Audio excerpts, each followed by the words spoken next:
Our precious Heavenly Father, thank you, Father, for your wonderful presence even now. మా ప్రశస్తమైన పరలోకపు తండ్రి, ఇప్పుడు కూడా నీ అద్భుత సన్నిధానానికై వందనాలయ్యా. Father, look unto your children.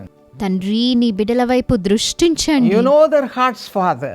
వారి హృదయాలను మీరెరిగి ఉన్నారు. Those who are praying sincerely, ఎవరైతే యథార్థంగా ప్రార్థిస్తున్నారో, whatever they pray, hear their cry and bestow all your goodness and mercy in their lives. వారు ఏమి ప్రార్థించినను వారి మొరలను ఆలకించి నీ మంచితనాను, నీ మేళ్లను వారి ఎడల Give them కుమ్మరించండి. the grace to pray every time they need your help.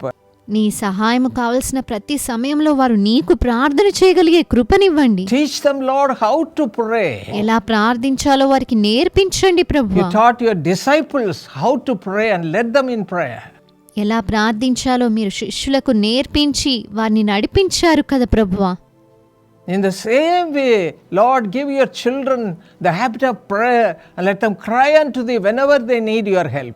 అదేవిధంగా నీ బిడ్డలకు ప్రార్థించే అలవాటునివ్వండి. అవసరతలో నీకు మొరపెట్టగలిగే Lord, కృపనివ్వండి. bless them with your presence. నీ సన్నిధితో వారిని దీవించండి అయ్యా. Take away all the worries and cares of this world.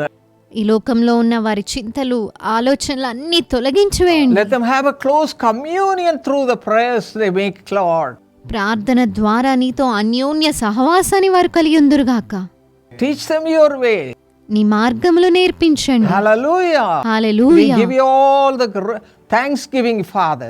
నీకే కృతజ్ఞతాస్తుతులు అన్ని Thank you, చెల్లిస్తున్నామయ్యా. Jesus, for hearing this prayer. ఈ ప్రార్థన ఆలకిస్తున్నందుకే వందనాలు యేసు. In Jesus' mighty name we pray. యేసు గొప్ప నామంలో ప్రార్థిస్తున్నాము. Amen. ఆమేన్.